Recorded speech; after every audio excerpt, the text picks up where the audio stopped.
itu ingin kita pisahkan ya, ingin kita murnikan dengan skema seperti ini. Jadi tahap pertama itu kita ingin memurnikan C4 ya. C4 itu butan ya. Kita ingin memurnikan butan, maka kita rancang untuk hasil atasnya itu nanti mayoritas adalah butan. Kemudian impuritisnya adalah C5. Sedangkan hasil bawahnya itu nanti kita set sisanya ya, sisanya butan, pentan sama heksan ini di sini. Berarti di sini kita menetapkan bahwa LK kita itu adalah C4 ya. Kemudian HK-nya kita adalah C5. Nah, ini langkah awal. Jadi LK-nya adalah C4, kemudian HK-nya adalah C5. Nah, kemudian ini pindah saja.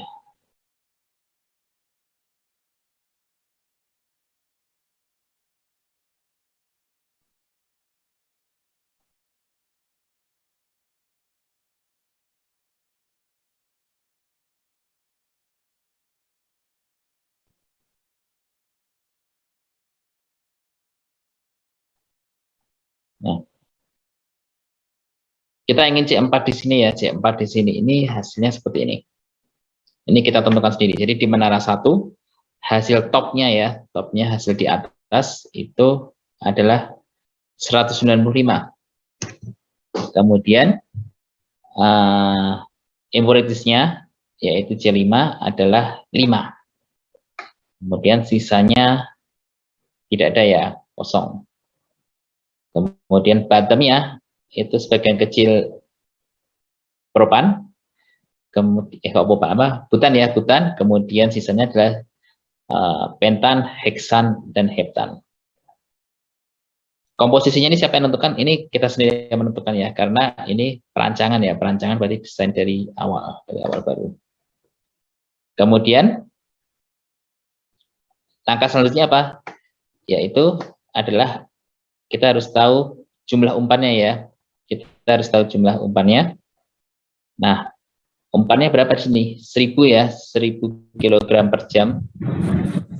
1000 kg per jam. Kemudian tekanan. Tekanannya adalah 2,5 atm dan suhunya adalah 58 derajat Celcius. Nah, kemudian apa? Kita harus kolek semuanya ya, data antoinnya ya, data antoinnya. Jadi kalau kita punya C4, C5, C6, dan C7, maka antoinnya harus kita miliki semua. Jangan lupa satuannya. Kemudian setelah antoin kita punya ya, terus habis itu laju umpan punya, tekanan punya.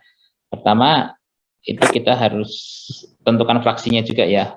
Jadi ada 4 komponen penting, yaitu adalah laju alir umpan ya, kemudian tekanan dan suhu, kemudian komposisinya. Ini baik di Excel maupun di Unisim nanti sama. Ada 4 poin penting ya. Jadi laju alir umpan ya, baik itu massa maupun molar. Kalau massa itu kita tahu, maka molar akan terhitung. Kalau molar kita ketahui, maka massa akan terhitung. Tekanan, suhu, dan fraksi. Ini penting, ini harus ada. Nah, kalau di soal ini yang diketahui karena itu massa, maka kita harus buat fraksi massa ya, fraksi massa. Kemudian ujune mama semula. Sama siang Bu Tuti. Ya. Ya, Ya. Ya. Loh, sudah diisi. Oh iya, sama-sama Bu, sama-sama kesempatannya juga. Saya lanjutkan lagi ya Bu. Nah, kemudian setelah kita tahu BM ya, BM, kemudian kita tahu laju alir massa ya, setiap komponennya. Jadi seperti C4, maka 0,2 dikali 1000 ya, ketemu 200. Kemudian C5-nya 0,4 dikali 1000 ya, sama dengan 400. Kemudian C6-nya 0,2 dikali 1000 sama dengan 200. Kemudian C7-nya 0,2 dikali 1000 dengan 200. Jumlahnya pun harus 1000 ya. Jumlahnya harus 1000. Nah, bagaimana jika di Unisim ya? Kalau di Unisim maka langkah pertama itu kita harus masukkan komponen juga. Komponen yang terlibat. Baik itu di feed, destilat, dan bottom ya. Semuanya kita masukkan. Nah, karena di soal kita punya C4, C5, C6, C7, maka di Unisim pun juga sama, kita masukkan C4, C4, C5, C6, dan C7. 4 ya. Kemudian setelah itu, kita masukkan parameter persamaan keadaannya. Persamaan keadaan. Nah, kalau di kita ya, di manual, dan di kuliah untuk simplifikasi kan yang penting kita paham tentang keseimbangannya ya. Keseimbangan uap cair K ini di mana K itu adalah perbandingan antara fraksi komponen I di fase uap dibagi fraksi komponen I di fase liquid ya, atau setara dengan tekanan saturatednya dari komponen I per P total. Nah, P saturatednya ini diwakili oleh Antoine. Ya, ya supaya simpel. Sedangkan di Unisim ini seperti yang kemarin saya jabarkan itu berdasarkan persamaan fugacity vapor liquid. Nah, itu keseimbangannya itu dipengaruhi oleh persamaan keadaan seperti di pelajaran termo. Itu ada seperti Penck-Robinson, SRK ya, Soft-Redlich-Kwong, kemudian ada PRSV dan banyak sekali.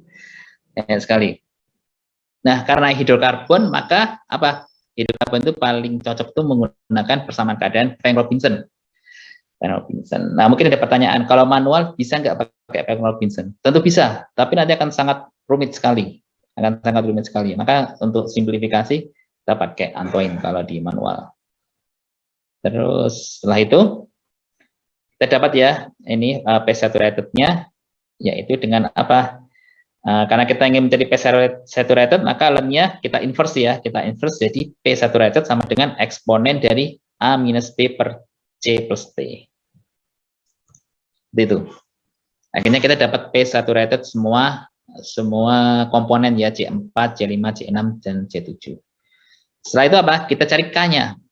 K-nya adalah P saturated setiap komponen dibagi P total. Maka P saturated dibagi P total, kemudian P saturated dari C5 dibagi P total, dan seterusnya. Kemudian setelah itu kita cari Y-nya ya, fraksi uapnya yaitu sama dengan K dikali X. Maka ini X ini dikali K ya, 0,6, kemudian 0,4 dikali 0,7 dan seterusnya, dan fraksi itu jumlahnya harus 1. Ya. Nah, misalnya kasusnya kita ingin tahu bahwa umpan ini masuk dalam keadaan cair jenuh ya, dalam keadaan cair jenuh, maka apa? Maka kita harus trial Y ini harus sama dengan 1. Kita cari pakai Golsik ya. Jadi untuk M14 ini jumlahnya harus 1 ya, karena fraksi, kemudian dengan mengganti suhu ini.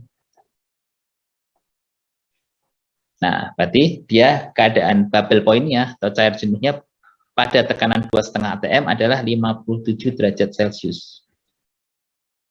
Kalau di Unisim ini kita lanjutkan ya, masuk ke simulasi. Kemudian kita beri arus. Arusnya kita beri nama feed ya, arus feed. Arus feed ini suhunya, pressure-nya 2,5 atm ya, 2,5 atm. Nah, konversi ini jadi kPa, kemudian laju alir umpannya 1000 ya, sama 1000 kg per jam. Setelah itu komposisinya dalam fraksi massa N butannya 0,2, kemudian pentannya 0,4, heksannya 0,2, heptannya juga 0,2. Oke. Nah, tadi kan kita ingin umpan masuk pada keadaan cair jenuh ya, maka ini kita trial. Kemudian jadi pada tekanan 2,5 atm, berapakah suhu bubble-nya? Ketemu 57. Nah, kalau di Unisim, kalau kita ingin tahu suhu bubble-nya, maka cukup masukkan vapor fraksinya 0. Kenapa? Karena ketika cair jenuh, maka fraksi uapnya 0 kan ya. 0. Dapat suhu T bubble-nya atau suhu didihnya adalah 58,74. Di sini kita pakai Antoine dapat 57 ya, dapat 57. Sini kita pakai Penn Robinson ketemu 58,74. Nah, bagaimana jika umpannya masuk pada uap jenuh? Kalau pakai uap jenuh, maka apa? Maka kita pakai formula X sama dengan Y per K ya. Y per K. X sama Y per K. Seperti apa? Berarti ini fraksi dibagi K. Fraksi dibagi K. Habis itu jumlah. Terus kita trial. Berapakah total fraksi X ini supaya 1? Maka suhunya harus berapa? Nah, berarti T2-nya adalah 90. Nah, jadi campuran ini dengan komposisi sekian ya, 20%, 40%, 20%, dan 20% ini pada tekanan 2,5 atm agar fasanya itu uap jenuh, maka suhunya 90. Kalau di Unisim, maka cukup kita ketikkan 1 aja, vapor fraksinya 100%. Nah, di sini suhu T2 poinnya adalah 88,9. Ini menggunakan Penn Robinson, nah ini menggunakan Antoine dapat 90. Seperti itu. Ini kita kembalikan lagi ya, karena umpan tadi kita asumsikan masuk pada cair jenuh. Y sama dengan K.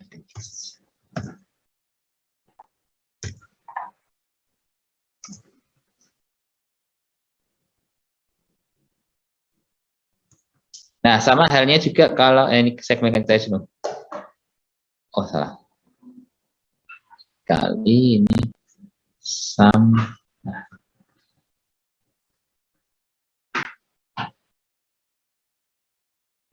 Sama halnya, kayak kelas kemarin bertanya, bagaimana jika suhunya given, suhunya diketahui ya, tapi kita ingin mencari, jadi dengan suhu 60, taruhlah 60, suhu 60, tekanannya harus berapa agar dia mencapai bubble point-nya? Sama, berarti tetap ini kita cari ya, penjumlahan fraksi Y ini harus 1, nah P-nya kita cari, P-nya harus berapa? Ternyata harus 2,7 atm ya, 2,7 atm kalau suhunya 60. Seperti itu. Jadi faktor esensial yang paling penting itu adalah laju alir massa ya, massa atau molar, kemudian komposisinya berapa, kemudian tekanannya berapa, suhunya berapa. Nah, intinya cuma di situ, itu 4 faktor penting. Silakan kalau ada pertanyaan sampai di sini. Ada pertanyaan? Belum? Kalau belum, saya lanjutkan lagi. Oke, saya jalankan lagi ya. Nah, sini kita ingin memisahkan ya. Kita ingin memisahkan C4 sama C5. Kita pakai shortcut dulu. Shortcutnya. Nah, sekarang kita mulai dari menara yang pertama. Menara yang pertama itu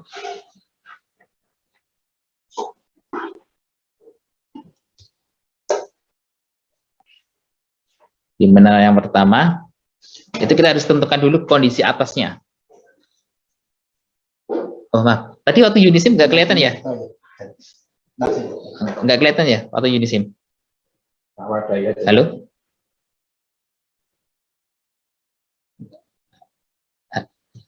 Halo, Unisim tadi nggak terlihat ya?